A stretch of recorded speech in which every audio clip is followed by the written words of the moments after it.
We'd like to welcome all listening or viewing this meeting of the Kansas City Board of Public Utilities, whether in person or through technology. This meeting is being recorded, both video and audio. During the public comment section of the agenda, community members who wish to speak to the board will be asked to provide their name and address and will have 5 minutes to speak. Members of the public using Zoom that wish to address the board need to use the raised hand feature at the bottom of the application or window to signal that they wish to address the board during the visitor comment section. Members of the public connected by phone only need to press *9 to indicate they wish to address the board in the visitor comment section. Those attending in person should sign up on a sign-up sheet located near the entry. If you wish to speak with customer care regarding your account, please indicate that on the sign-in sheet. Comments are limited to 5 minutes and should be directed to the board. As these comments are public, the board will caution visitors to not disclose confidential account information or information on an account that is not in their name. Staff will not provide individual account information or history in an open meeting. As always, the public may email or call the BPU with any concerns. If you are using Zoom, the agenda and presentations will appear on your screen. As a reminder, this is a business meeting of the Board of Directors and we will conduct the meeting accordingly. The following rules apply to this meeting. Every person in the room will act respectfully towards each other. Personal attacks and accusations towards any person will not be tolerated. State your specific issue for the board only, and we will then determine the staff's involvement. Attendees shall refrain from side discussion or individual commentary that interferes with speakers or attendees at the meeting. If a side discussion is necessary, please take it outside the boardroom. If any of the rules above are breached during the meeting, that individual is subject to removal from the boardroom. My name is Tom Groneman, Second District and Board President. Other members of our board and staff include Jeremy Ash, our General Manager, David Haley, Member at Large, Position 2, Stevie Wake Sr., First District, Brett Parker, Third District and Board Secretary, Mary Gonzalez, Member at Large, Position 1, Rose Mulvaney Henry, Member at Large, Position 3 and Board Vice President, and Angela Lawson, our Acting Chief Counsel. Please remember to put your phones on silent. Please also be aware that the microphones are very sensitive and can pick up and record comments from anywhere in the room. Before we begin our meeting, please rise and join me in reciting the Pledge of Allegiance.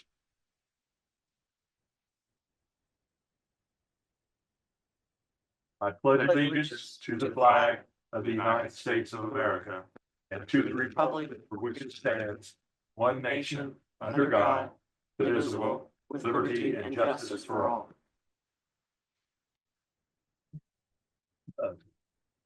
This time we will have roll call. Roll call. Gonzalez. Here. Groneman.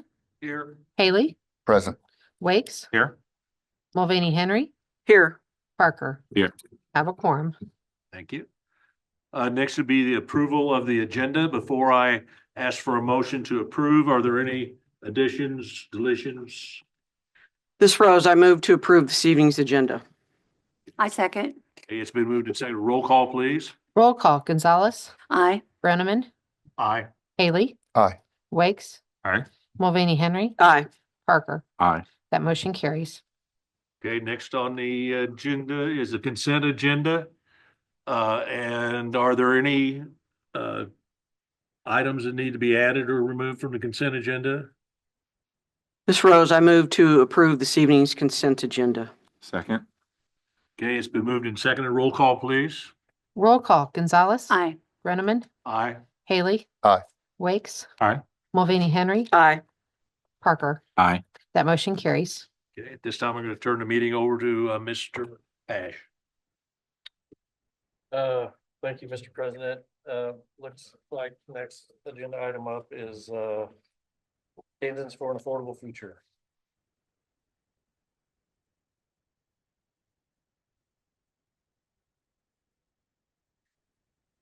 Good evening. My name is Evening. Noreen? Good And- evening. My name is Noreen Spears, and I am here, as Jeremy stated, on behalf of Kansans for an Affordable Future, as well as our partners, the Sierra Club.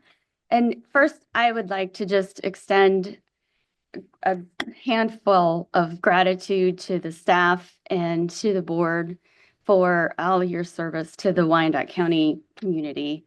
I've been coming to these meetings for quite a while, and your care and commitment definitely shows.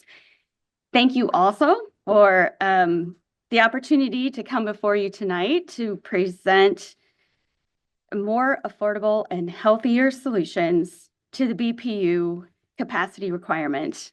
As you may recall, we came before you in late 2024 with an analysis of the integrated resource plan, identifying opportunities to further investigate cost savings. Tonight, we are pleased to follow up that work with a deeper dive into actionable items. And for this work, we reached out to experts at a group called the Current Energy Group. They are an energy, economics, and policy advisory firm that helps utilities, regulators, governments, and others navigate the energy transitions, and they balance reliability, affordability, and decarbonization.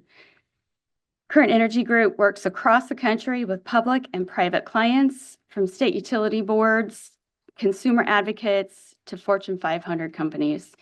They provide pragmatic, data-driven analysis to inform power system planning and decarbonization strategies. Today's presenters are Maria Rampani. She is a founding partner at Current Energy Group, where she leads the power system planning practice area. Dr. Rampani has testified before state utility regulators in 7 states and holds a PhD in management science and engineering from Stanford University. Laura Burford will be joining her. She is a manager in the power systems planning practice at Current Energy Group. And prior to joining CEG, as we like to call it, she worked at the Department of Energy as an industry economist. And with that, I will let them take it away. Thank you. Thank you so much, Noreen. This is Laura speaking. Can you all hear me okay? If anyone can nod, I should be able to see nods of the board. We can hear you. Great, thank you so much. And Dr. Rampani, are you on as well? Just a little mic check before we go here. Yes, can you hear me? Yes, I can. Thank you. Great. And thank you so much, Noreen, for the introduction, and to the board and the staff at BPU, as well as the Sierra Club staff as well, and the attendees all here today. We have about 20 minutes, maybe a little bit less, of presentation, and then we have time for questions at the end that we're expecting. So we'll go from there. Thank you for the next slide. We already did quite a bit of background on Current Energy Group. I just want to reiterate our goal for this project is to, like Noreen said, build upon the great analysis that's been done by BPU and others and deliver an analysis of a clean replacement portfolio to see if and how a clean replacement portfolio can replace Nearman. We also do testimony, rate cases. We've worked for public and private entities, as Noreen gave us a great introduction. This is really, I really just want to set the stage here that we are here to help. And so please let us know now or as follow-up if you have any questions. We again would love to participate with you in this, and just let us know. We can go to the next slide here. So purpose of this report. Those prior analyses we've laid out in the flowchart here, this is a culmination of the last 2 years and some of the things that began with the 2023 rate hearings. And I am getting over a little bit of a cold, so apologies if you hear some coughs and raspiness here. But that analysis for the rate hearings, there was some great work by Synapse in partnership with the Sierra Club and Kansans for an Affordable Future that shined a light on Nearman, the Nearman Creek Unit 1, the coal unit, being the Nearman that we are talking about here tonight, and saying that based on the data that they collected and the analysis they've done, it looked like there'd be continued losses through 2027 of at least $11 million per year on average. That does vary from year to year. 2021 and 2022 were net profitability years for the unit. But those continued losses and ways to save ratepayers money in a way that is not a coal unit are the motivation for this study. The Black and Veatch IRP as well in 2024 as more of the long-term planning with the Integrated Resource Plan, IRP. That long-term plan also showed even with Nearman, you have a need for some new generation and some of that being solar or other clean replacement generation in the near future. So we'll talk about that a little bit today too to see how this analysis can dovetail with some of those findings. And then RMI did a review of that 2024 IRP. We support and agree with many of the recommendations that they had in there, so I would encourage those of you to revisit that as well. And we've pulled through some of the recommendations that are relevant here. So with that, we can go to the next slide. And so a little context setting here. In 2024, Nearman, the coal unit Nearman, provided 28% of BPU's generation. And that's generation, not capacity, so actual energy generated. This chart to the right of it shows how that compares to the rest of the generation mix, as well as market sales. So from 2019, or really 2018 through 2022, there were market sales. The sales were relatively similar magnitude from 2019 to 2022 as Nearman generation. That's not to insinuate that all Nearman generation was being sold in the market, but on average for the year, that's what we're seeing. The blue line is the total load that BPU is serving for electricity for each of the years. And we see a big change in 2023 and 2024, where now there were market purchases instead of sales on average, and the Nearman generation decreased quite a bit. There are different reasons behind that. Some of it is power, a lot of it is power prices. There was also a shift to market commitment for the unit in 2021. So instead of it being dispatched manually and manually decided, it was based on signals from the market for the majority of the time. We do not know the extent to which that's been true for 2025, but I will say the preliminary information we have for 2025 is showing much higher generation than 2023 and 2024. Already through August, generation was higher than the total in 2024, but we don't yet have the numbers on the net revenue. And we can go to the next slide here. Excuse me. So we first wanted to validate the Synapse work. And so using the data we had from the BPU response format and new requests that we submitted to BPU, the projected net revenues on average, we see the same thing essentially between 11 to 14 million or so in average annual net revenues. So net revenues meaning that this includes all the costs as well as the revenue from generation and the value of capacity as well. And so we agree with what they're saying. We're also showing these continued losses. And again, that's the motivation for this study. If this is costing customers money and it's a coal unit, which if we go to the next slide, we'll see it's not just the direct financial rates that people are paying, but coal units also have emissions in terms of greenhouse gases, CO2, the bar chart here, as well as the pollutants, particulate matter, the PM 2.5, as well as others that all have health costs here. So I do want to say Nearman is absolutely operating in full compliance with all state and federal emissions policies, but that doesn't mean emissions are zero. There are always emissions, and they are correlated and really tied to generation, more than correlated. They are a byproduct of generation. So we see 2023 and 2024 with the lower levels of generation also had the lower levels of emissions. And next slide, please.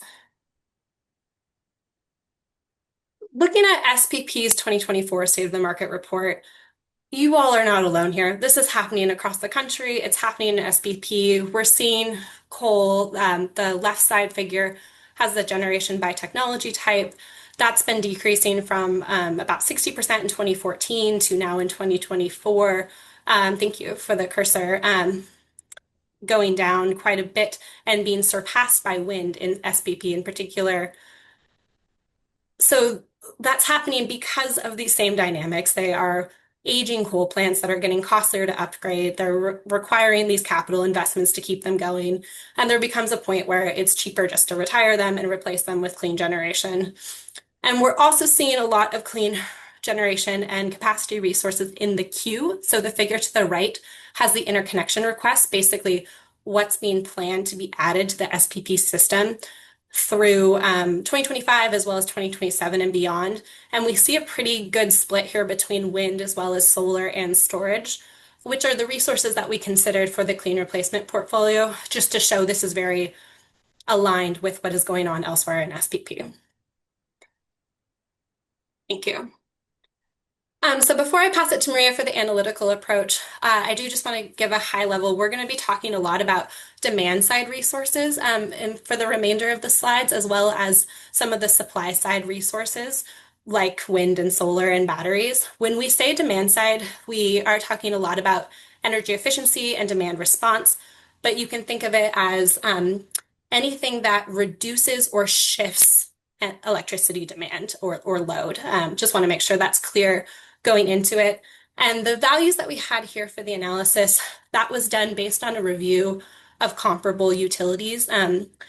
Right now, BPU absolutely does energy efficiency and demand response, but there's a lot of opportunity to expand those programs. So that was one of the things we wanted to look at first for the analysis. And we use the models basically able to select levels of energy efficiency and demand response up to the amounts that we put in, which is only 0.5% of total electricity demand for energy efficiency and 2% for demand response. And we go into where we got those numbers in the report and are happy to talk more about that. But with that kind of context, I'll pass it off to Maria here to talk more about the analytical approach. Thank you, Laura. So my background is in electricity economics and mathematical modeling. So I always enjoy looking at those problems through the numbers and the mathematical formulations to get a sense of what a portfolio, a clean replacement portfolio would look like and what the savings would be. So to better understand the economics of the Nearman coal unit compared to potential replacement resources, we developed this custom optimization model that selects the least cost combination of resources that can reliably meet the projected load. Specifically, we aim to construct a portfolio that can meet both the same hourly load from an energy perspective as Nearman historically has, while also providing the same firm capacity as Nearman. By firm capacity, we refer to the capacity that a resource or a portfolio of resources can be expected to reliably provide at the time of peak demand. And that's for all resources, a percentage of what their nameplate capacity is. So the model included inputs from public BPU documents, especially for the costs of coal operations, and then also other public sources for resource costs for solar, wind, energy efficiency, and their hourly profiles. We allowed the model to select resources that included solar, wind, short and long duration energy storage, demand side resources. We did not include any limits on how much wind or solar could be selected, but to remain on the conservative side, we did include some limits on the demand side resources. Why is that? Is that demand side resources are very economic, and the model would select as much as possible. So we included those limits to reflect what could be feasible by 2030. And those resources, the energy efficiency reflects 0.5% of the total load, and demand response 2% of the peak demand. Again, those are conservative numbers. Achieving those targets would require scaling existing programs, introducing new offerings, and so on. And we can move to the next slide that shows the results of this model. So we did that modeling for a representative year of 2030, and we compared the Nearman only portfolio with a clean energy portfolio. The model selected wind, solar, all of the available energy efficiency, all of the available demand response, and some energy storage. Energy storage included both short and long duration. And as you can see, it provides much higher nameplate capacity, but I'll talk more about the firm capacity on the next slide. So the clean replacement portfolio provides the same energy. It is slightly higher because some of that energy is curtailed. We did allow some market interaction, but we limited that because we didn't want to create a portfolio that would just sell to the market. So we can move to the next slide. Here we're showing that this clean replacement capacity does not only meet the hourly load, but also provides the same firm capacity.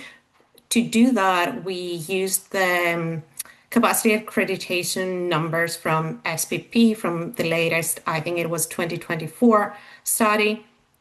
And we constrained the model to include both summer and winter.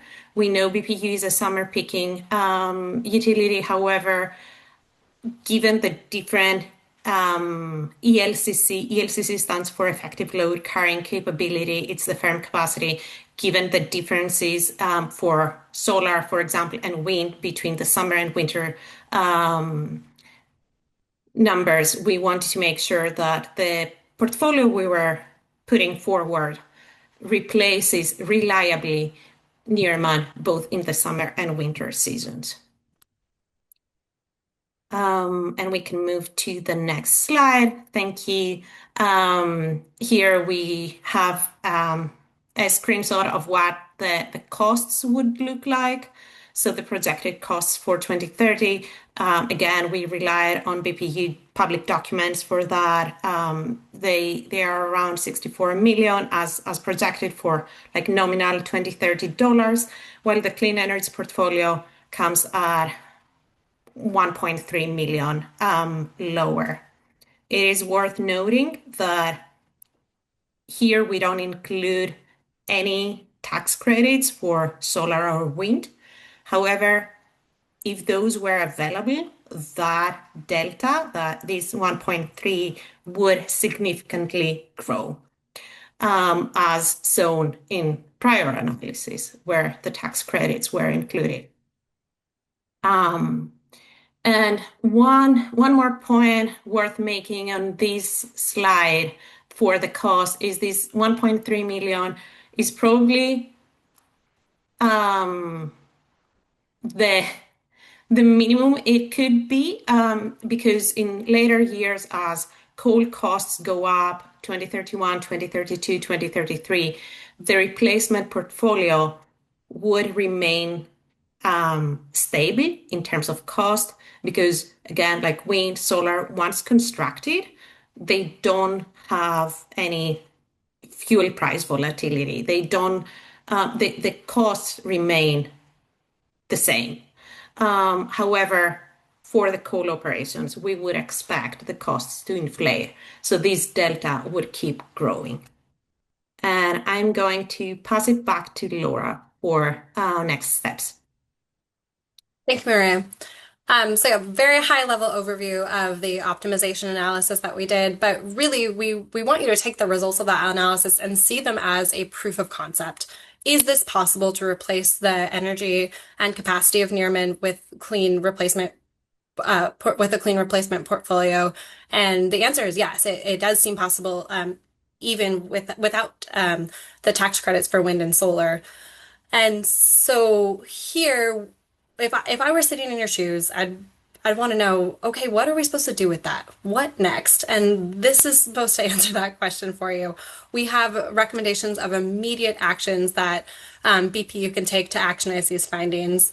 We have slides for each of these. I'm going to go over them a little bit quickly just for the sake of time. But let's start in on the first one, which is, so we can go to the next slide, which is issuing an all-source request for proposals, or an RFP. So we have estimates of the cost, and we did this analysis using some of the BPU information from Nearman, but also information from across the country. But to refine those cost estimates, we would recommend this request for proposal to get updated information for your specific locality, to actually see what's out there, to get real projects and see what those costs are, and then compare them to Nearman.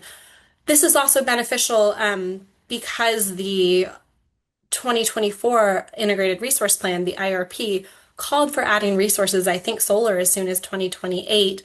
And so let's front load that now. And why should you do that? Because there is an extremely time limited opportunity for the wind and solar tax credits. So those projects need to begin operation by next July of 2026, and they need to be fully operational by the end of 2027. There may be some projects out there still that qualify, and if you can get those, that is a 30% savings right there, in addition to what we showed. So we did not include that in the analysis.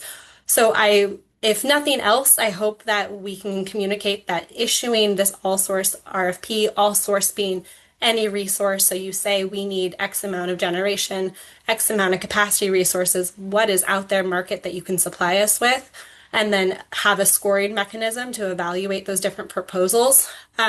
This is something that is incredibly important, and not just for supply side resources, but also demand side resources, which can contribute to peak load reductions, and can be done through the same all source RFP or its own separate demand side resources. One is fairly common for other utilities to do. And you don't necessarily need to procure it, but it gives you that optionality. So this is why it's our number one recommendation. The other thing that we go into much more in the report is the potential for surplus interconnection. So we're already seeing the big changes at Quindaro Power Station. That could be a model for what's going on at Nearman. There may also be opportunities for expanded solar at the Nearman site, which would benefit from the transmission interconnection. These are all things that should be explored further very seriously, again, for the tax credits, but also because the transmission can be a bottleneck and you have those resources on site, and storage at both Nearman as well as the other power stations is another one of the interconnection potentials that could be included as well in an all source RFP. Next slide, please. Yep. And demand side resources. You've heard us talk a little bit about these. We really want to reiterate, and I think this comes through in our report. We have all of Appendix B is dedicated to this. We have the table here showing you the cost differential. So the reason we had to restrict these in the model is the model would just select it like crazy. And it's because they're cost effective. Demand side resources are reducing demand rather than meeting supply. And so you don't need cement and wires and things to do that. It's something that often can be done at a lower cost. It has the labor and administrative costs. And for things like weatherization and thermostats, there are costs to the programs. But on average, we see these as lower than both Nearman as well as the levelized generation values that were in the 2024 IRP. So now, demand side programming, it is a little bit difficult because it represents a bit of a paradigm shift. So I listened in actually to your November board meeting and heard some comments, and also saw articles and comments and doing research for this report about how if there is less electricity demand, if there's less use, say by the GM plant or whoever it is, that means less revenues. And so there is a bit of a need to be proactive in planning and budgeting for this. So if you have expanded demand side programs, you have lower revenues, but you also have lower costs.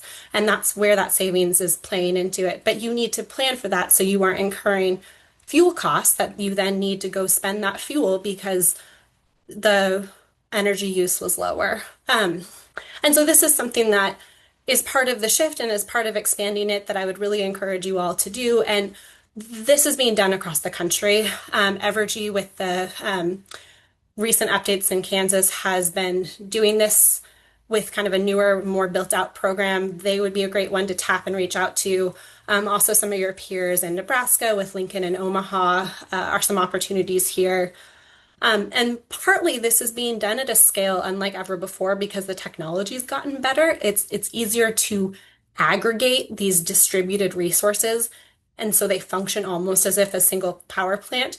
And this new FERC Order 2222 allows these distributed resources to participate in energy markets. So that is something that this is only going to grow. It's an opportunity that others are doing, and BPU will be doing at some point. Front load it as much as possible because it's cost effective and it's non-emitting of pollutants and greenhouse gases. Our next recommendation, thank you, are the new large loads. We're aware that you all have some big potential changes coming to the electricity distribution system, and this is happening again across the country. There's a lot of precedent for this. You've already demonstrated success with the power transitions offtake at Quindaro. As you're going through these agreements with data centers and as you're planning your rates and tariffs, really look for ways to be innovative with this. There are precedents in Lincoln, actually, Lincoln, Nebraska. Google is helping fund some of their weatherization programs. There are things where the data centers and AIs can help do demand side management or contribute to the cost of a supply side resource. So we'd encourage that as well. Was I getting a time check there? I just wanted to. Next slide then. And we just have two more here. There were quite a few outstanding questions as we were going through this analysis. We didn't have a lot of the data for 2024 and 2025 or 2023 in terms of that difference between the market dispatch or the self-dispatch into the market. So generation's been really high in 2025 at Nearman. That might just be because of high power prices.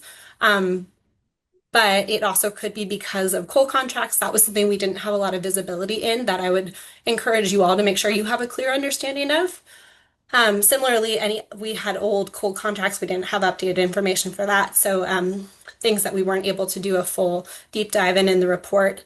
The other one I do really want to flag is the low power factor penalty. This is potentially a source of no cost energy savings by basically entities that are large energy users that suck up a lot of energy more than they should. There's a lot of power losses in serving them. And you already have a mechanism in your policies to improve that and result in energy savings. So I would encourage further use and development of that. And then more on the energy efficiency and demand response. That's something where even just adding a lot of the offerings to the websites in terms of thermostats and the like that you already have would be another first step here. And lastly here, I already touched on this a little bit for the last slide if we want to go to the next one. Planning and budgeting for this. It's something that there are structural disincentives like I talked about with lower revenues are viewed as a bad thing if you're not planning for them. Similarly with the pilot fee and the way that that's calculated based off of revenues, as well as fuel costs if it's based on must-take coal contracts. And especially for demand-side resources, since it is a different type of programming, we really want to flag this as, the hardest thing isn't the economics here. The hardest thing is the program and the administration and frankly having the will and the work ethic to do it, because this does take work. These things have administrative costs, and your team at BPU, the BPU staff are already doing a lot. They already have full-time day jobs. And so this is something that does need to be budgeted for. And lastly, anything you can do to get those wind and solar tax credits, I would really encourage you to do it. Demand side resources, they're being done across the country for a reason. They're very economic. And then interconnection opportunities, you've got speed to development there, and already the existing transmission infrastructure. Those would be the three things if I could give you nothing else, that last bullet there. So with that, we welcome any questions you have, and apologies if we went a little bit over on time. Anybody have any questions? Go ahead. Ladies first. Good evening, Laura. This is Rose Mulvaney Henry. How are you? Hi, Rose. Yep, doing great. Good. Hey, I've just got a couple of questions. One, and I'm trying to refer back to the slide, but I can't remember which slide it was now. You indicated that you were comparing this to comparable utilities. And I actually think it was well, these aren't numbered. So the additional health and climate costs, was it that slide? I believe it was the energy efficiency and demand response levels that we used for the inputs to the analysis. Does that sound right? I don't know. I apologize. I didn't, I think you guys know, we just received this material in the last 48 hours, so still combing through it.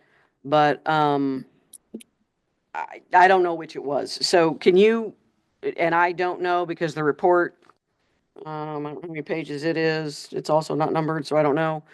So I don't know if it's in the report, and maybe it is. But who are the comparable utilities? I know you mentioned Lincoln and Omaha there for a second. Who are the comparable utilities you're comparing this to? Both nationally across the country. So that's where some of the estimates come from. And it is, if you want to go to the slide to show, it is slide number 8 in the deck there to the tech help here. Yep, perfect. Thank you.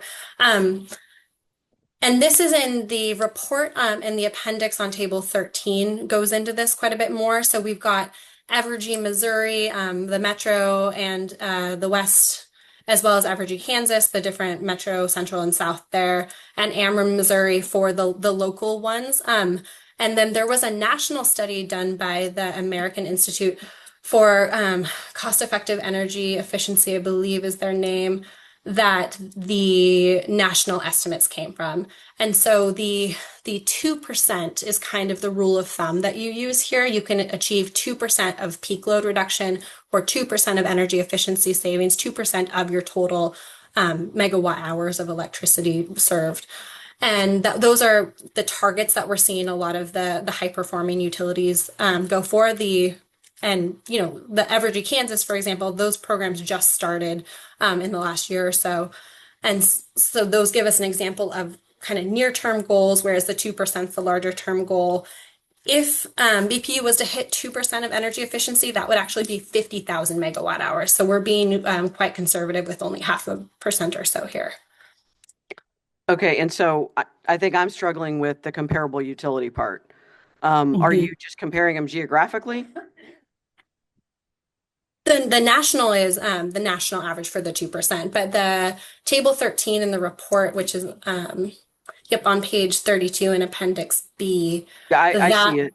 Yep, so that's got those kind of local programs, but there's no reason BPU couldn't be compared to national, and some of the estimates from that report also have regional programs as well, but the savings is really a function of how much you budget for. So the more you budget for, the more savings you're going to get. Okay. And my last question, Laura, is were you all able to listen in to the budget workshop that we had 2 weeks or so ago? I don't recall the date, Mr. General Manager, but were you all able to attend that 6.5 hour session that we had? No, that was not part of our contracted work for this project. Okay. On Was- 11/20, is that right, Rob? Okay, so on November 20th. I just, a lot of the things that that you all are recommending to the utility were actually discussed at our budget workshop. And I don't know if some of that's if we're gonna go into that a little bit further there, but I just, yeah. So thank you. I appreciate that. Yes, and I do want to reiterate, if during any of those future conversations you all have a question like, hey, we're interested in doing something like this, who can we look to who is an example of who does a great job of this sort of stuff, who across the country, that is something that because we work across the country, we do have visibility into a lot of that, and we would be happy to respond to that. So please feel free to email if any of that comes up. But it's being done across the board. Lincoln, Nebraska has that really interesting program for the residential rental rehabilitation. Omaha has some interesting energy efficiency as well. And then, you know, across the country, there are different little pockets of it. I'll reserve my questions and for a future date because I certainly haven't internalized all this yet. So thank you. Mr. Parker, Mr. Wakes, whoever. I'll let you go. Just go down the line here. Okay. Thank you both. It's a lot to digest, as Rose was saying, but I think I have a question for Maria on the. I'm on the right page. On the capacity accreditation for the under the ELCC. I think you said we were looking at the 2024 numbers from the SPP. As you all are projecting kind of future costs, beyond just 2026, are we assuming that those accreditation rates stay constant each year, or is that a variable that's considered as you get years down the road, and presumably the energy mix across SPP is evolving over those years?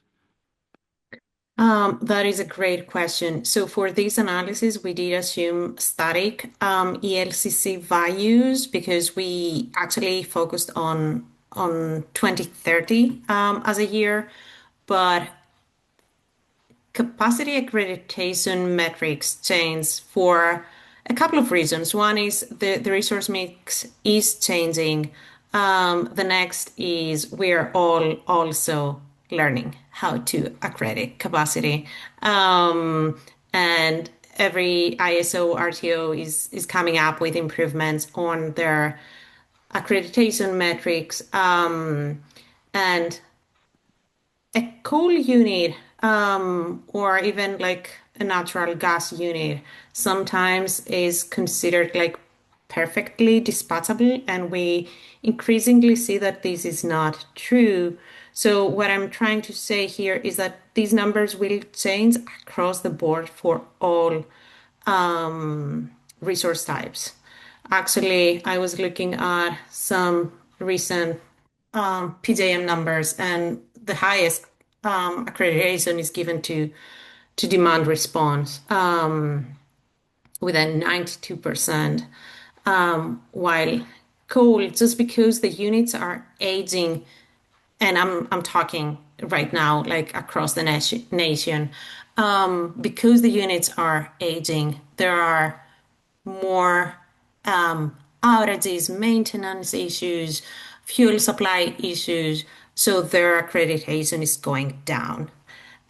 We use those numbers from the 2024 study because these were the best values we had available in terms of like the most accurate, the most recent, but we do expect them, all of them, to keep changing. Thank you. That's helpful. That's it for me, Stevie. Thank you. Stevie Wakes, being one of the senior members on the board, pastor a church, and we were going to make a decision whether to tear down the current building and build a new building for more efficiency and cost savings. And had a predominantly older congregation at the time, and at the time we knew that they would be the ones paying for it. And the consideration, in my belief, was not their concern with efficiency, their concern with climbing stairs. And therefore, the decision was made to build a new church building. So we did, spent $500,000 on a new building right down the street. So when I look at what your proposal is today, I see a lot of great things because it will provide cost savings and efficiency in your presentation. However, I don't see in here personnel. And that is my main concern. Not with cost savings and efficiency, but what happens to the people that are at Nearman? What happens to them? What in your proposal provides what will happen to those employees working at the Nearman station? What will happen to them? I think that- Oh, go ahead. Either way, Maria. Just to say that this is, again, a great question and something that is being discussed across the nation with just transition plans, because employees and personnel, communities, entire communities can be impacted. However, there could be both some funds from the savings allocated the right way for a community that's impacted, and also retraining programs.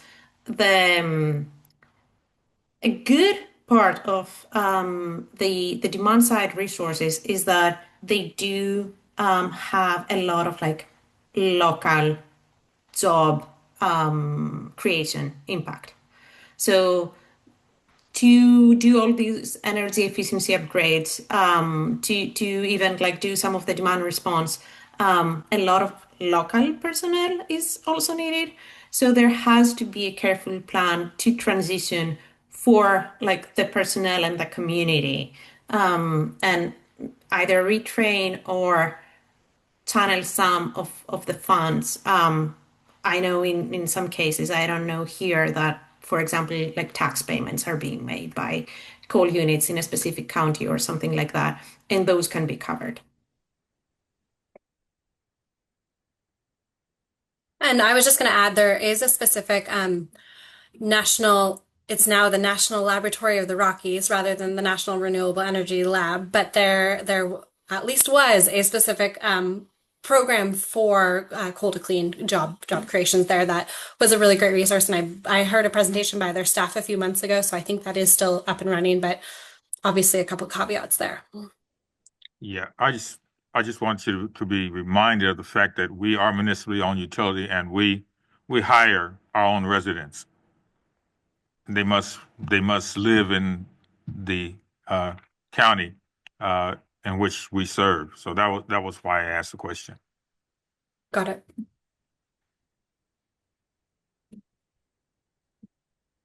President, Mr. GM. Yep, thank you. Thank you both, Ms. Burford, Dr. Mompani, David Haley, at large too. This is I wish I'd had a chance to digest it a little further, and I will be. I've taken some notes. I do appreciate the general theme that brings your insightful study and projections to us. One quick question, though, I didn't understand, I guess, in what's going to be slide 1, 2, 3, 4. It says Nearman net revenues. I guess it's maybe the fourth or fifth. Yes, they pulled it up. Thank you so much, Mr. Camp. Nearman net revenues, and the projections say 2018 through 2024, or they have those. But there's a dip on this graph for what looks like would be 2028 in the projected net revenues. It's a sharp dip. And I may have missed it during the presentation. I apologize. But if you could help me first to understand that before I ask my real question, I appreciate it. Yes, so the data is from 2018 to 2024. Let me see if I can quickly pull up in the report if there is a good example. Nope, we'll go with this.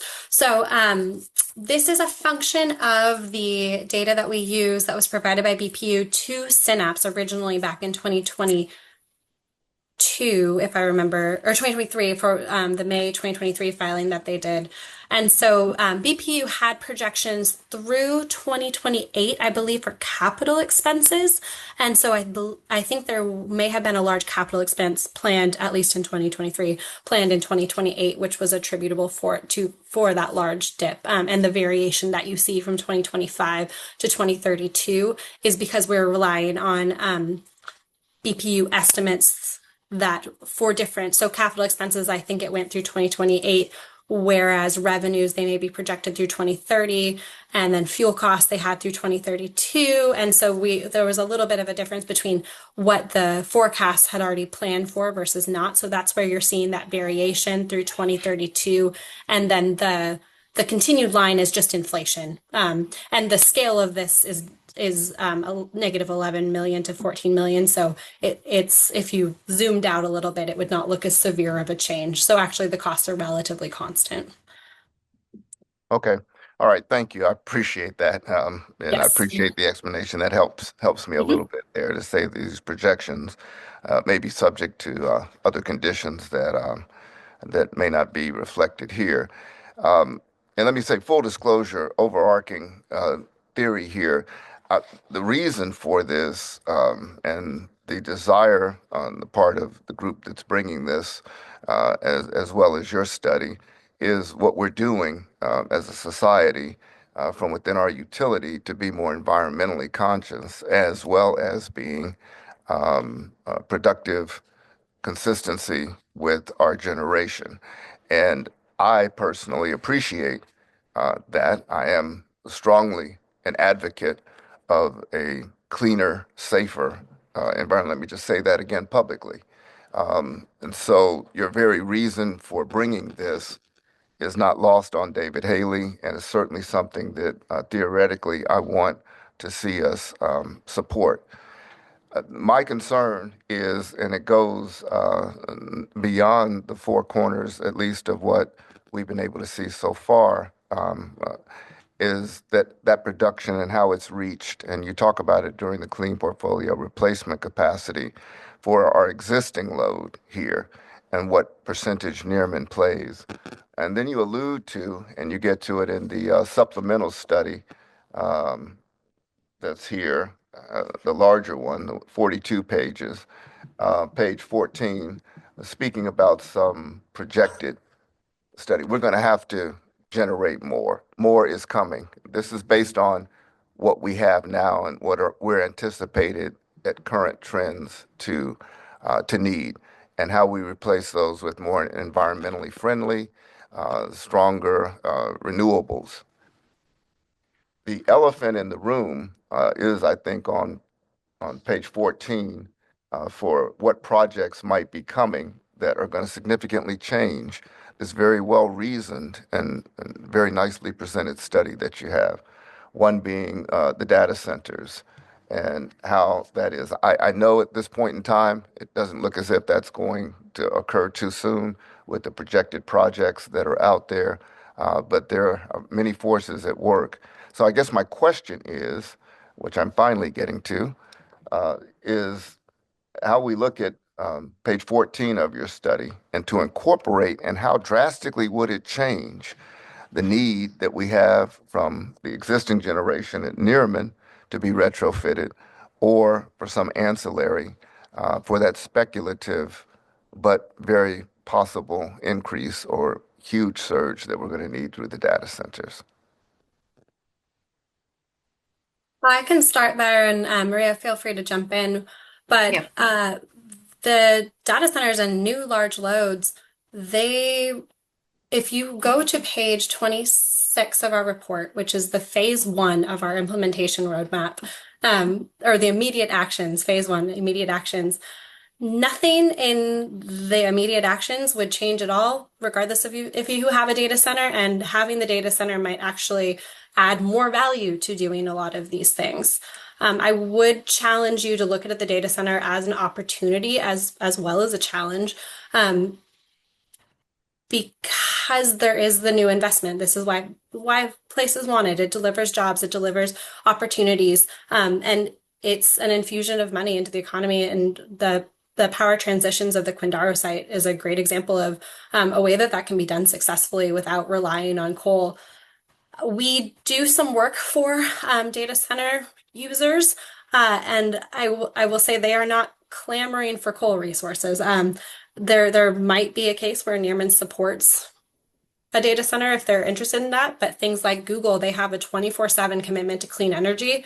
They are not out there seeking to have coal resources be serving their data centers. So to the extent that you can do this, it might make you more competitive for future data centers as well, to decarbonize as much as possible. And also the opportunities. The Lincoln, Nebraska example of the program that's being funded by Google to help do weatherization in low income rentals, that's a win-win-win. Like, you're helping people be more comfortable in their homes, you're improving rent stability, you're helping with economic development and housing development and neighborhoods, not having their housing stock be degraded. There's some really great things that can be done, and some of the data centers provide those opportunities. And I can add a little bit to that. As you can probably imagine, we've spent quite a bit of time thinking about data centers and load growth over the past couple of years. One obvious question is, whether that load is going to materialize and at what scale, when. The other one is how flexible that load can be, and also whether, as Laura suggested, that load could provide energy efficiency or demand response opportunities, not from its own operations, but by subsidizing other opportunities like low-income households and so on. Notwithstanding like these two issues, going back to the economics, I think our study, the analysis we've done shows that clean resources are more economic than the continued operation of Nearman, and that wouldn't change no matter how much like the load is. There is a question that I totally understand of like how many resources could we add if load grows, right? So the economics of like clean replacement versus coal are going to remain the same. It's all based on our inputs and assumptions. The clean replacement portfolio is more economic, whether it has to be scaled up for additional load or not. What I think with the like first phase, like implementation that Laura was mentioning, is to go out and look like what's available, how much, because there is an execution challenge. How much could BPU get out of like solar, wind, energy storage, demand side resources, and then see how much of the generation can be displaced, and then look into whether the additional load growth materializes or not, and whether the capacity retires. So I think the first decision is to deploy more clean energy. Okay. Then All right. to retire the capacity. Indeed. Thank you both very much. Appreciate it, Mr. President, Mr. GM. Thank you. I don't have any questions, but I do just have a comment to make, and it's to kind of piggyback on what Rose brought up. That I think that our team will probably, I'm sure that they'll go over this report, and they will, where feasible, incorporate the action items that you've identified into our what we're already doing where it's feasible. I know that, as Rose mentioned during our budget session, a lot of these things came up, and it's like they had a preview of what you were going to present, because they presented to us a lot of the things that you have in your report. And so I'm sure that going forward that we will be looking at that carefully, and that they'll do what they can to make sure that we do the best that we can do. That's it.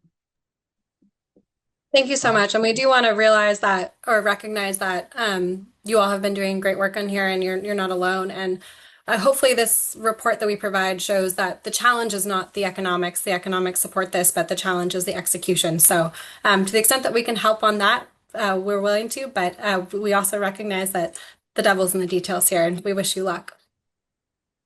Thank you. Thank you for your presentation.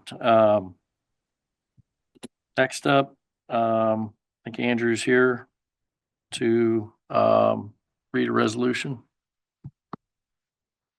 somewhere.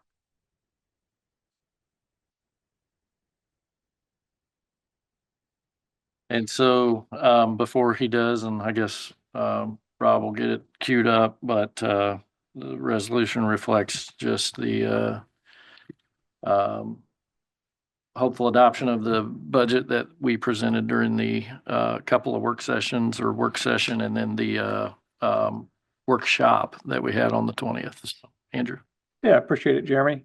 So before I get into the resolution, I want to, just reach out and really say I appreciate all the input and thoughts that you guys had over the last several meetings, as well as the marathon session that we always do.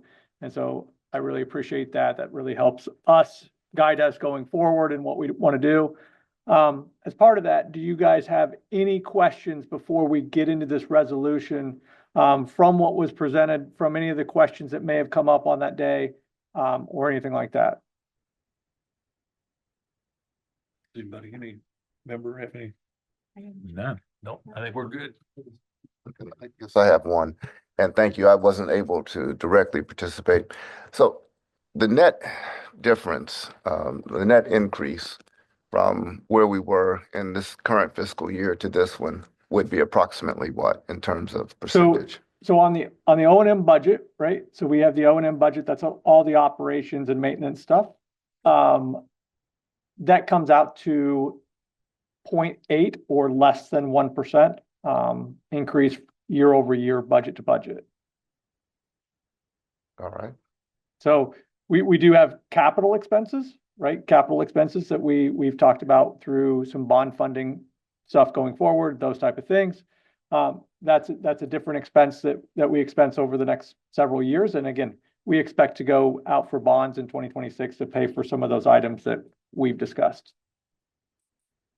So based on that, and I appreciate that, will we be able to project that we should be able to hold harmless the amount of revenue that we raise in order to meet this new budget in the upcoming year? So are we raising rates into 2026? We are not raising rates into 2026. Thank you. That was it. Thank you, Mr. Ferris. On that note, I will read resolution number 5318. A resolution approving, adopting, and appropriating the budget of the Kansas City Board of Public Utilities and Administrative Agency of the Unified Government of Wyandotte County, Kansas City, Kansas, for the 2026 budget for the year beginning January 1, 2026, as attached in Exhibit A. Whereas the governing body of the Kansas City Board of Public Utilities and Administrative Agency of the Unified Government of Wyandotte County, Kansas City, Kansas, KCBPU, has reviewed the proposed budget attached in Exhibit A, which includes an annual operating and construction forecasting reflecting proposed operating and capital expenditures of any utility for the ensuing calendar year. Now therefore be it resolved or ordained by the Kansas City Board of Public Utilities in compliance with the Unified Government Charter Ordinance 5-01, Section 13C, the 2026 annual budget of the KCBPU, which includes an annual operating and construction forecast reflecting proposed operating and capital expenditures of any utility for the ensuing calendar year as submitted by the general manager and as set out in attachment A, is hereby approved and adopted. I move adoption of resolution 5318. I second. It's been moved and seconded to adopt resolution number 5318. Roll call, please. Roll call. Gonzalez. Aye. Groneman. Aye. Haley. Aye. Wakes. Aye. Mulvaney Henry. Aye. Parker. Aye. That motion carries. I appreciate it. And I would just sort of echo what Andrew opened up with is, thank you for indulging us and all the work we had to do to get there. It was a challenge. And so the team did a lot of work. We tried to make our process a little more efficient this year.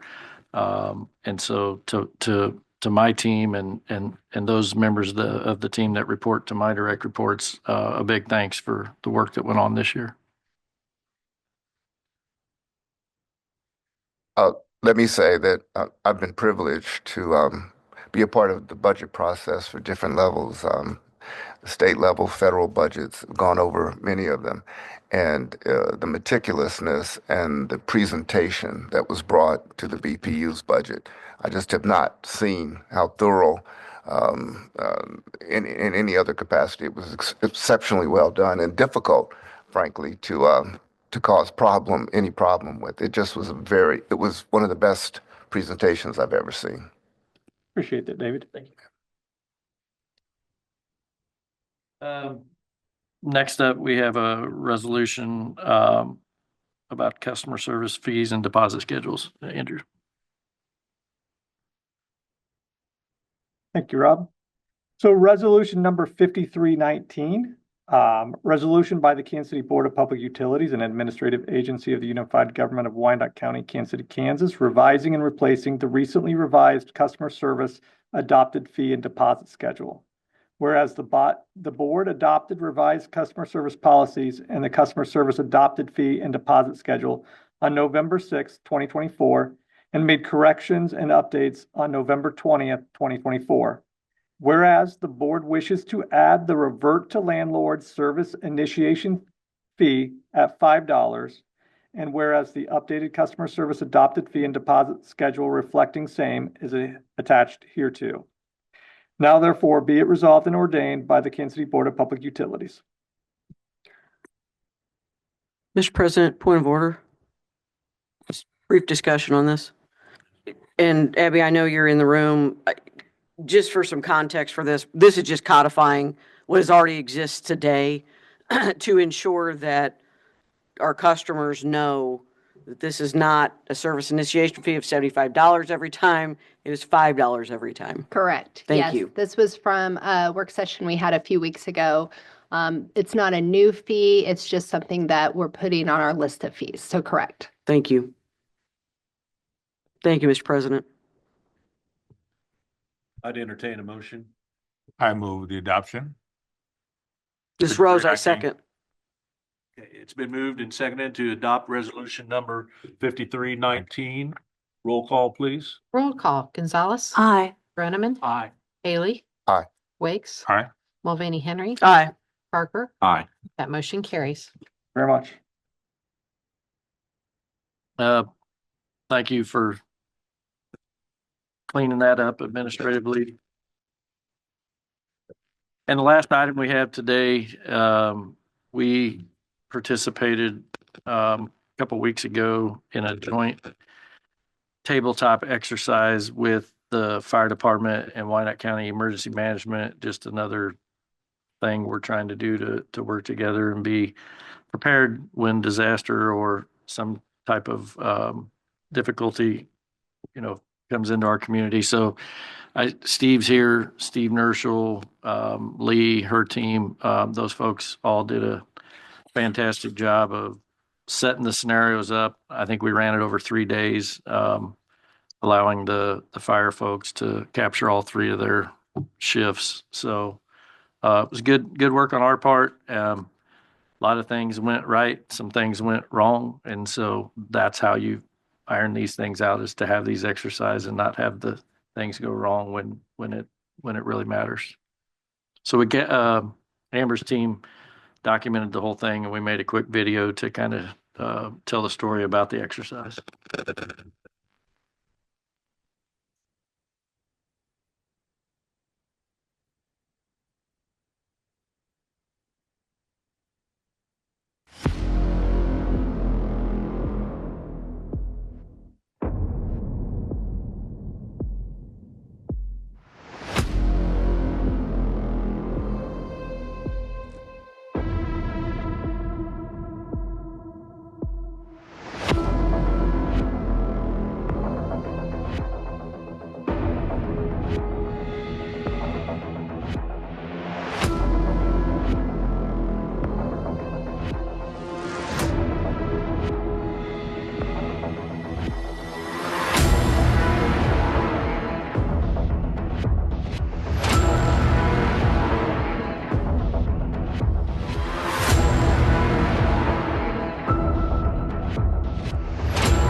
And that's the end of the video. Great But- music. It was for starters, really makes you feel the moment of the incident. So if there are any comments about the video or the exercise or That's any what- questions. Yes, Jeremy, that was a potential hazard that could happen at our facility where we have, what is that? So Steve and Steve are here, can walk you through it, but it was a simulation of the injury and a chlorine Chlorine, yeah, leak. chlorine. Yeah. Yeah, I'm Steve Green, and like I said, we work with the fire department. Steve works with them of setting up exercises. So we're going to perform several exercises over the next year, actually years ahead. And what it does is it gives us an opportunity to learn from things that may have made a mistake on, so we can lessen the chance of a injury. But it's good teamwork. And probably the most important thing is the fire department becomes familiar with our facilities. And I think that's what I heard the most out of everybody is they were like, now we're familiar with the facility. So I think that's a really moving forward. It's gonna be great for both sides, our employees and the fire department workers when they come there. So, Steve? I was just gonna add, so for years, we've been doing tabletop exercises where you sit around and you've heard the saying PowerPoints are boring, right? So this year we took it to a different level and Chance Gray with the fire department said, hey, let's really do something real this time. Let's make it, so we really, everybody gained something out of it. So we talked about some scenarios and then we actually decided that it would be best not to tell their crews what was going on. So it was like, part of it was almost like a scavenger hunt. And so like Jeremy alluded to, there was things that maybe didn't go so well the first couple days. I think overall the third day, when there was a real, take it up another level that somebody's really down and injured, they actually thought the same thing. Well, we really got to do something now. Where before we were practicing that it was just a leak. So there's more time. Time was not of the essence as it was with the person that's actually truly maybe injured. So with chlorine, we can store a lot of chlorine. And although, the room is built with safeguards, it's still good to practice these things and mitigate somebody being injured because the real deal is we have to work with it every day. So.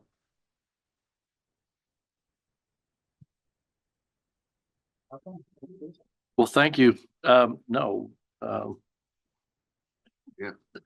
But very worthwhile exercise and very real danger with the chemicals and equipment that we use. Chris, is there anybody signed up to speak?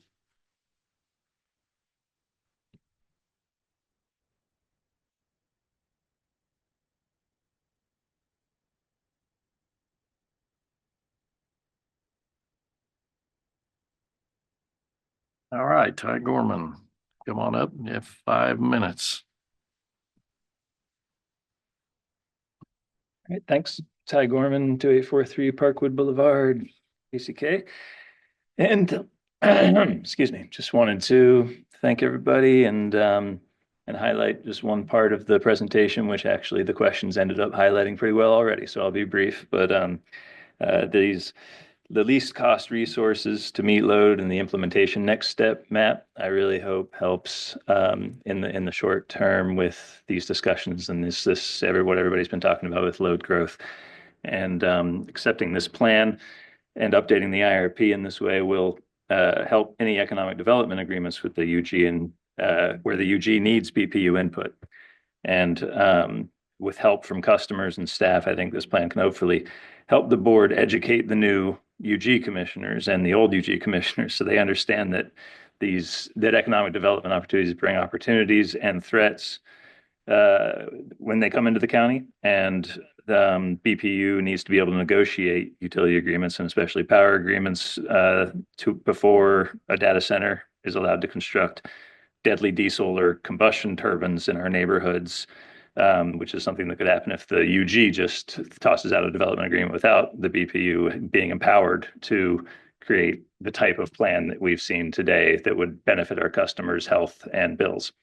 So just wanted to highlight that point and thank everybody for your time. I hope the customers can support the BPU board who want more affordable and healthy energy, and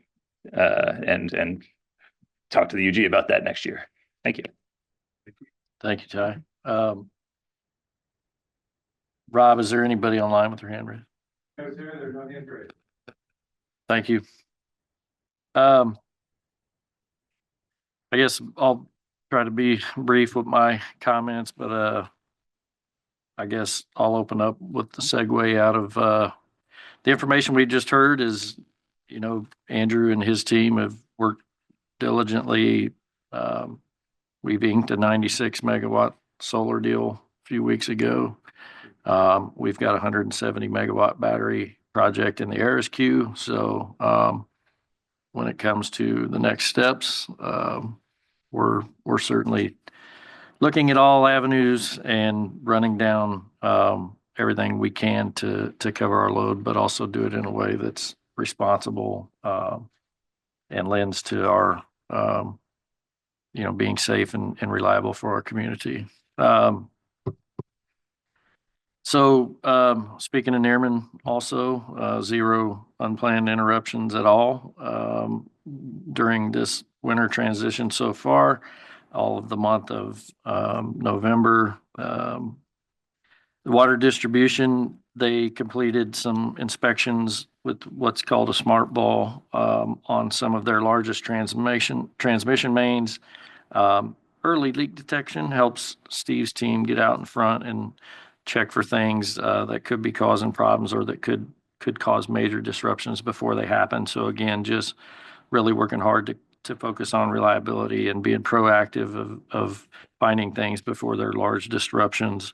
And we continued our work on the executive team of getting out and kind of road showing our mission, values, strategy. Big thanks to my team for sure for getting out and doing that. Big thanks to Abby and Amber. There was a couple days that folks were completely unavailable except them. In fact, I think Abby had to do one by herself. So thanks for all the support there. And really, we're just trying to take that opportunity to explain to all of our team members of the why of what we're trying to do, the transparency behind our operations, and just create that, build trust and create more employee engagement. And even people understand, which way we're trying to go, they all walk in the right direction a little bit better. So big thanks to my team for that. And I don't see Aaron here, but Aaron Moore from Steve Green's team, he was honored as Kansas Next Gen under 30. So he's been recognized as an emerging leader from across the state of Kansas. So big kudos to Aaron, Steve, they're doing a lot of work out there in that engineering group. You've heard from Philip, and Chris is planning on retiring the end of the year. So even though there's some disruption and some team members changing places, you can see we're still focused on development and quality employees. And so this year we quickly took up a donation initiative our team did with the impending shutdown and some of the things going away. So in a very quick, short order, maybe about 2 weeks, we collected about 2,000 food items, 150 coats, and about $500 in cash that we dropped off at Avenue of Life and the Salvation Army. So again, just a demonstration of our employees trying to give back. So, and then we supported an event up at the PAL to help introduce middle school, high school students into future career pathways and some of the things that were available here at BPU through trade work and other type of things. So was well attended. I think Jeremiah Waldeck from Darren's group set up a bucket truck, did some things out there for all the students. So, and again, of course, Amber's team was there covering the whole thing for us. So we continue to be out and about. And then before we go, I want to take a minute to definitely acknowledge, but express some gratitude to two of our longest serving and most dedicated board members, Mr. Groneman and Ms. Gonzalez. Mr. Groneman's been a steady voice for our community and this company for over a decade. Lifelong Wyandotte County resident, former Navy veteran, decades of public service under his belt before he came to help us out here at BPU. Statewide leadership, local leadership. He's always been stuck in trying to help out what's best for our community. And his guidance and commitment has helped steer a lot of different organizations, but in particular the BPU through a lot of important decisions. So, Tom, thank you for your service on behalf of me and all of the team members here at BPU. And same thing for Mary. Been a champion for our utility for sure, but also just a champion of civic servitude and education, continuing education.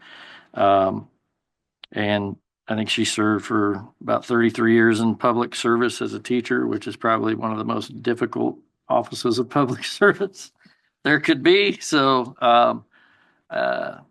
Mary, thank you for that. I think at one time myself and probably some of the others in the organization sat in your classroom, and we won't forget that. But you know, when you talk about the length of public service, not only in her teaching career, but Mary has spent nearly 25 years here in her role as public servant on the BPU board. So long time, several different leadership roles, and she's helped shape a lot of the direction of BPU over the last handful of years. So again, on behalf of myself and all of our team, we want to thank you for your public service. And I know tonight's not your last meeting, but definitely wanted to make sure that we took a moment to recognize your service here on our board.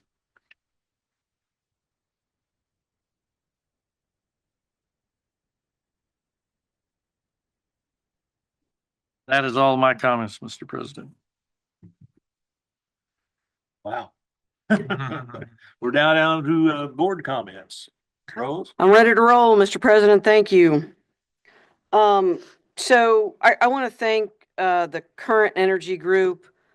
I'm not even sure who paid for that analysis because I'm all confused.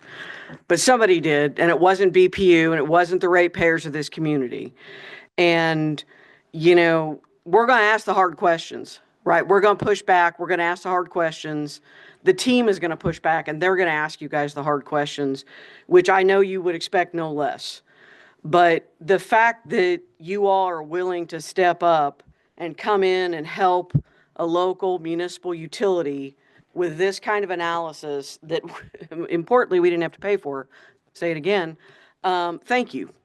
I, as a board member, appreciate it. I'm certain the rest of the board does as well.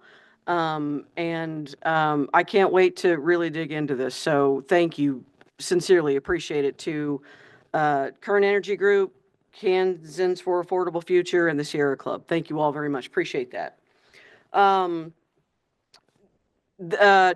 the budget. I'm going to be real long tonight, Mr. President. I apologize, but I got to go first. So, you know, for those who are listening to this meeting who do not know the specifics of the budget or were not able to attend our budget workshop or any of the previous meetings leading up to the longer budget workshop, you know, one of the things that was proposed by the BPU team within this budget is a community solar project. And I'm not going to butcher this, Andrew, I promise you. Well, I'm going to give really high-level details about it. And the high-level details I'm going to give you are, we're looking at building 2 different, you know, solar facilities All right, okay, there we go. Which are capable of generating 5 megawatts of power. It's an expensive proposition at $21 million, right? But this is something specifically we'll be able to take advantage of those tax credits we just heard about in the presentation tonight, to the tune of $12 million that we'll look at and to receive in 2027. And the best part of this whole thing is that the beneficiaries of this particular project will be the most vulnerable customers that we have in our community. This will go back to and offer bill credits to our low-income customers. You guys just heard this entire board it was unanimous to pass this budget. And that is not an easy thing to do because this is a precarious time economically, et cetera. But this board and this BPU team had the fortitude to bring it to this board and be a little bit edgy and try to think about, and not that they haven't been, I know they have been. I know this didn't happen overnight. And Andrew, I know you specifically and your team have been looking at this for a while. So, I want to thank you and your team, Jeremy, the entire BPU team, for the diligence, not giving up on a project like this, knowing that the benefit that will be realized by our most vulnerable customers as early as 2028. These things don't happen overnight. And perhaps if we done this 2 or 3 years ago when you suggested it, our customers would be realizing those benefits today. But again, thank you for your diligence and not giving up on that. I sincerely appreciate that. The emergency response video, you guys, you put it out on social media today, Amber, you and your team did, somebody did. And so I had a preview of that video. It's pretty impressive. And, I really love to see, the partnership of this utility with our other agencies inside KCK, working together as a team, as one unit. And, Jeremy, you said it didn't go without error. But that's why we do what we do. We practice, right? We're proactive on this, and I love that. And that was really the theme we had during the budget process as well. What I saw was a team that is trying to be proactive about so many different things, and they got a lot of balls in the air. And, I assure the team from, Current Energy Group and the others that this team is looking for more renewables. This team is looking to take advantage of the opportunities that present themselves to them. It's a very forward-looking team, and I certainly appreciate that. Mr. Groneman, I would be remiss, Mr. President, if I did not acknowledge you. Since Jeremy brought it up, you're going to hear a lot of good things about you, I guess. Your leadership on this board has meant a lot to me personally.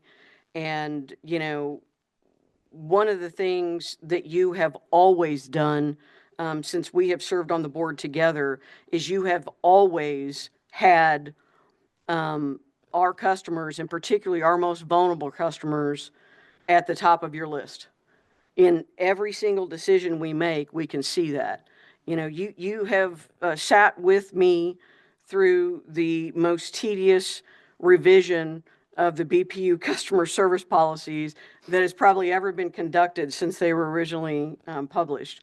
And so, but you didn't give up on us, and your input, was obviously welcome. But that's one thing that you carry with you, is that you always look at how is this impacting the most vulnerable customers in this community, recognizing the demographic of our community.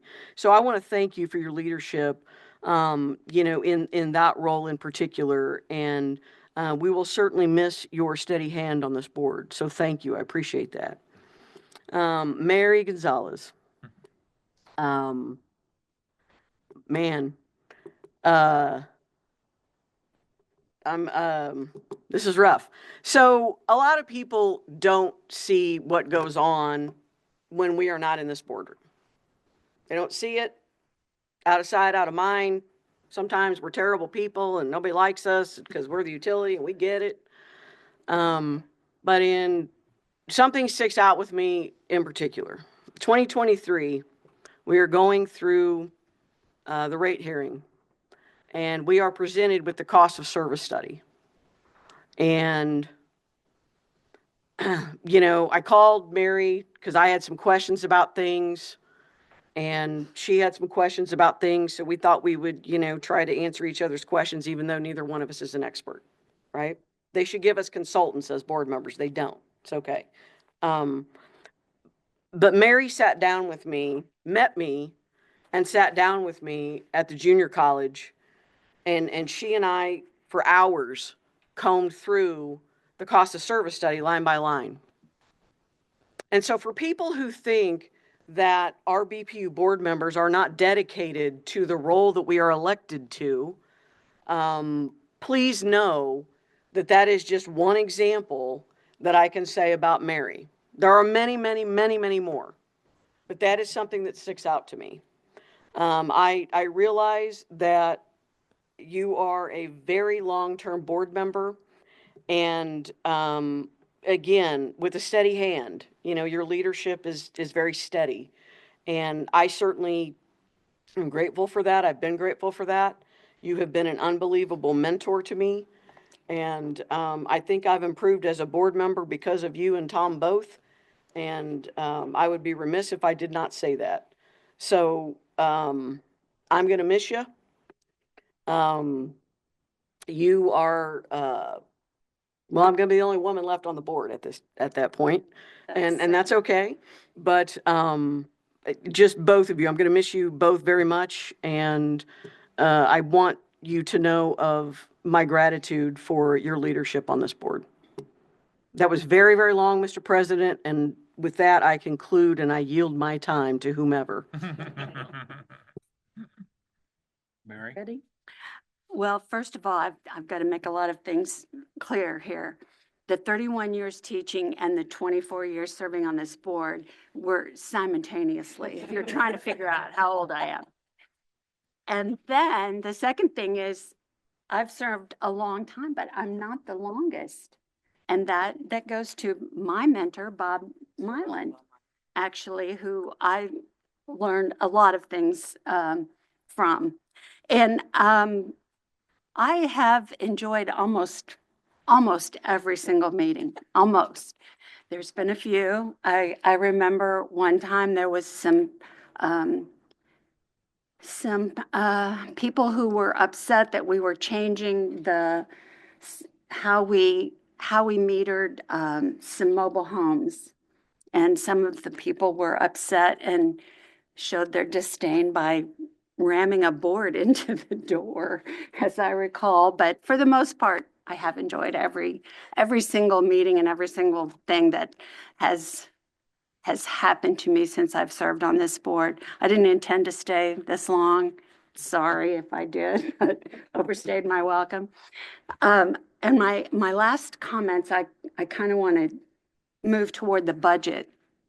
I consider that the number one fiduciary job that I have as I serve on this board. And I really want to emphasize how important it is when we don't understand something and we get all the information from staff and all the help from staff. I remember Rose asked a question about, I can't recall now what it was, but we got all the information to answer the question. So sometimes it seems overwhelming when you're thinking about a teacher's salary as compared to what we're working with to budget for this utility. But I couldn't do it and make the decisions I make without the staff and everybody who makes it pretty easy for us. And I'd just like to close in saying I've enjoyed my time here, and I welcome Gary, who will take over soon. Thank you.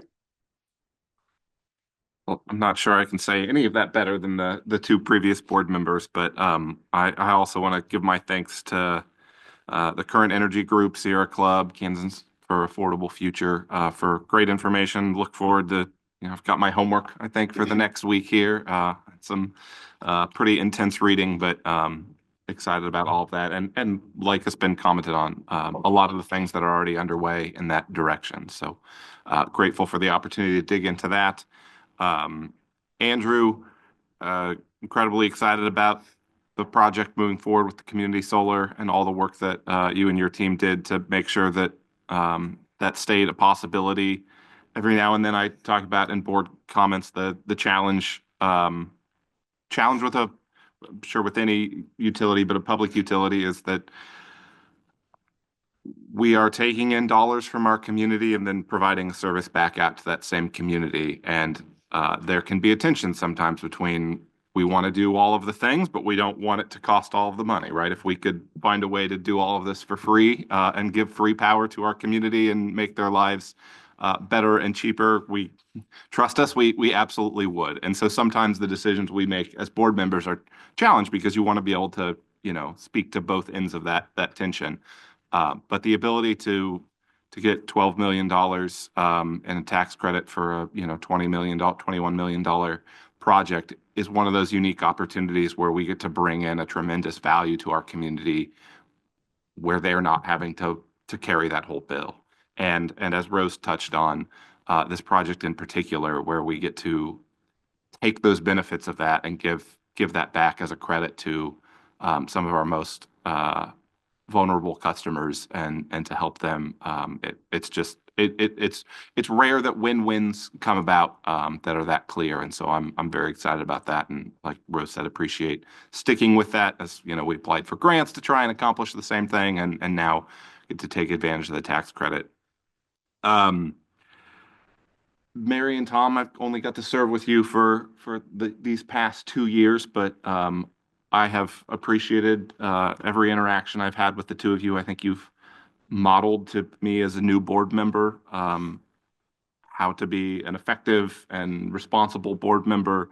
I know as you are, hopefully relaxing and enjoying more of your Wednesday nights on your own, please know that your impact will live on, because I think you've made each and every one of us a better board member through your own experience. And even though your years on the board are not continuing after this year, the impact of those years of service will continue on, just with the way that you've impacted all of us and the staff and everyone else. So I appreciate all that you have done, even in the years before I got here, but in particular the couple of years that I've got to spend with you. And that's been incredibly valuable for me as someone stepping into this for the first time. So I know we'll have one more meeting together, but wish you all the best, and yeah, having some Wednesday nights free, and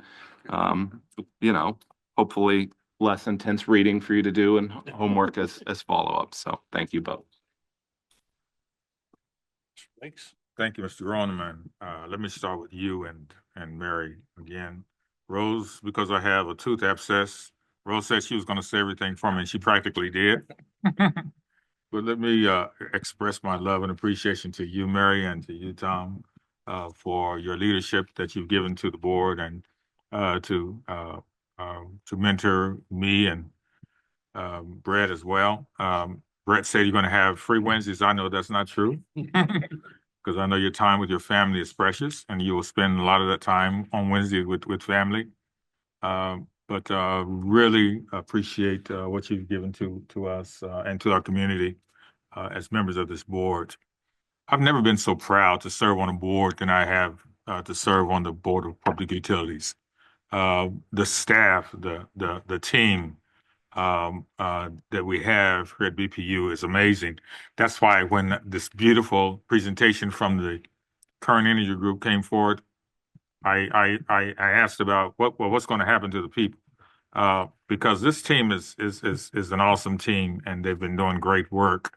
And I want to make sure that we consider them when we make transitions in any way.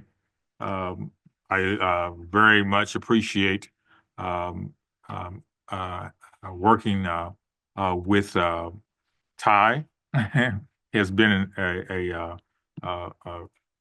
energy force to reckon with when it comes to making sure that we consider the community and the environment. And we really appreciate that because when I first met Terry Gooch, um, one of the things that he was interested in was making sure that we fought for clean energy, and I told him that was one of my passions to make sure that we do that and making sure that we include you in our considerations. And certainly, our team has accepted you, welcomed you, and embraced you, and allowed you to come in and provide such a wonderful presentation. And as you have already heard, we've implemented or are implementing a lot of what you've already given to us. So thank you so much because you help us, you augment what we do, and we really appreciate you. Mary, I'm not going to leave you out. A school teacher, I know what that's about because I taught high school Spanish for 10 years. Dealing with kids, parents, administration, and I just know the headaches that you go through. But then the joy of having students that you can look back and say, well, I now work for one of my students, Mark Dupree, who's the district attorney. He was one of my students when I taught high school at Spanish at Wyandotte. So when you look back and you see the lives of people you touched and how they inspire you, it's a great inspiration because it's an awesome thing. So we really going to miss you, and your service on this board and leadership on this board has been awesome. Thank you so much for what you've given to us. We're going to miss you both, and I'm going to make sure that we make sure that when you leave us, that we say goodbye in a special way. I want to say that I'm not only thankful for the team, but I'm thankful for my board members. All of you have been special to me.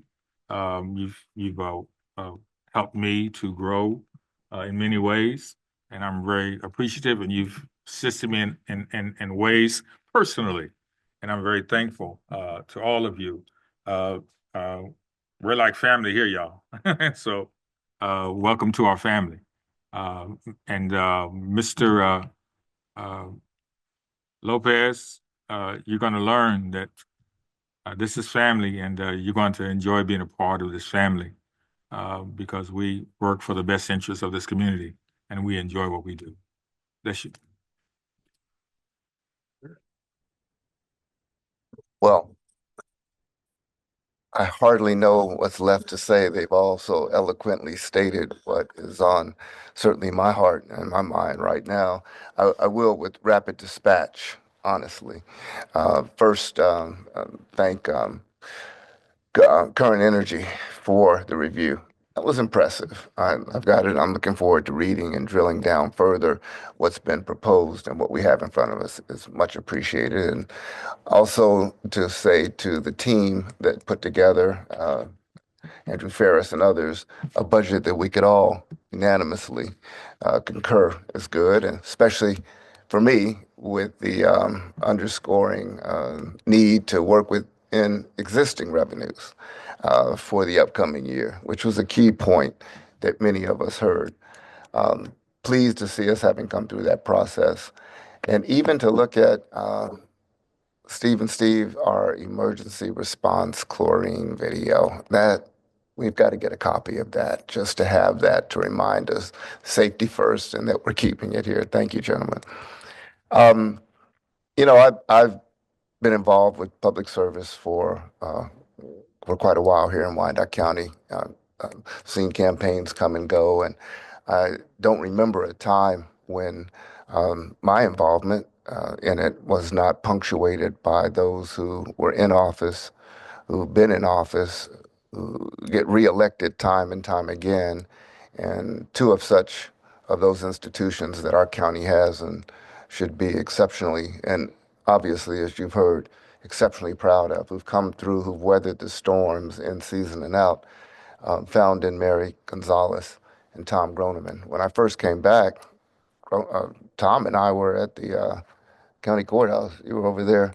I don't know how many, if you add up all the years and various, I hope you'll allude to that when your time comes, Mr. President. But prior to serving at the utility, we were at Wyandotte County Courthouse together when I was in the DA's office, and we were Register of Deeds. Yeah, yes, sir. So I don't remember a season in public service. And public service, it can be tough. Wyandotte County, it makes it a blood sport sometimes. But for those who are weathering that storm, and I don't know if anybody's weathered it as much as Tom or as often as Mary has. You know, people come out and take pot shots at you, run against you, say that you're not doing your job. It's not easy to sit in these seats and to deal with that. This board is underpaid, as I've said before, and alone wanted to get the increase, no increase in 21 years. For what is paid here, and that's something I raised and may raise again sometime. But for Mary and for Tom to have taken the slings and arrows of what it meant, and Mary alluded to one such time, but there are many, not just here at the board, but certainly out in the public of the expectations. And I genuinely do admire the tenacity and the ongoing stick-to-itiveness that you have brought to public service and to this board. It has been an honor, and often, more times than not, a pleasure to watch you at work and to see what you do. And Godspeed in your future endeavors. Look in on us. I see every once in a while Mr. Mylan will look in on that we have that, and perhaps others do, but I hope you will, and continue to lend your insight and your advice. And we do genuinely appreciate you. Finally, Mr. Manager and Mr. President and members and those that are here, this is a season that we so often overlook as one that's transformative for those of us of a particular mindset, not necessarily theology or spirituality, but one of renewal and rebirth. One to look at where we've been, and because of this season, where we are going. Some punctuated with poinsettias, others with trees, and some with candelabra and others. But it is this season that's upon us. And inside of that, I pledge, as the third member who was up again this year, to reevaluate and try, as I look into my new term, to find reconciliation where it can be found, and to continue to be of direct service to the people that allow me to be here, first and foremost, on this board, and to find a way to marry the two. In this particular season, I wish each of you the same in your hearts and in your minds, to find that reconciliation and to find that, and to find a way to hopefully forgive where you need to, but to move forward in the spirit of the season that we have in front of us. I wish you all the best in that season. And again, Tom, Mary, it's been an honor and a pleasure to serve with you. I think the honor and the pleasure has been mine all the time. I started out in 1975. I was appointed Register of Deeds in Wyandotte County, and was elected 7 times after that to Register of Deeds. Left there in 2003. My goal was to leave a place that I was at better than when I went in, and I think I've done that through my career. I know the Register of Deeds office, we had a lot of improvements and things that went on there. I went from there. I was part of Kathleen Sebelius's cabinet or team up in Topeka. I was the director of alcohol beverage control for the state. We had a lot of antiquated liquor laws. We still do, but I think we made a lot of improvements, and we made things easier for the customer, the purchaser, the distributors, and all the people that were involved in that. So when I left there, I felt that we had made some huge strides, and a lot of it was due to like Senator Haley, who we presented to and asked to, make changes in the laws, and they made a lot of them they did, and some of them they didn't. But I think that in long run that we ended up in a much better place. So I left there in whatever 2011, 12. Came back to, I never left Wyandotte County, but I was retired and enjoying myself. And I was approached by some people that said, "Hey, we need you to run for the Board of Public Utilities." And I go, "No, I'm retired. I'm not gonna do that." But I was convinced that that'd be the thing to do. So I ran. I've been elected 3 times. So this is 13 years altogether, because we had one when they changed over the starting position. When I started at the BPU, we had 23 days cash on hand. There's not a lot of people. Most of the people have retired since then. There's maybe a few in the Steve Green might remember those days, and some of them we weren't able to pay the vendors. I'm getting telephone calls from people. "Can you get me my check? I need a check. I need that." So we've progressed a long way. We've come a long way. We've made a lot of improvements. I feel confident that I can walk away from the BPU next month, knowing that we're in a much better place than we were, and that the team that is in place now is going to do a great job for the customers and the people of Wyandotte County. So with that, have a Merry Christmas, and we'll see you next month, shortly, for a short period of time. Next year. Next year. But Merry Christmas to everybody. God bless you. God bless you. Mr. President, I move to adjourn tonight's meeting. It's been moved to A second. Second. second. There a second? Yes, it was. Okay. It's been moved and seconded that we adjourn the meeting for this evening. Roll call, please. Roll call. Gonzalez. Aye. Groneman. Aye. Haley. Aye. Wakes. Aye. Mulvaney Henry. Aye. Parker. Aye. That motion carries. This meeting is adjourned. For the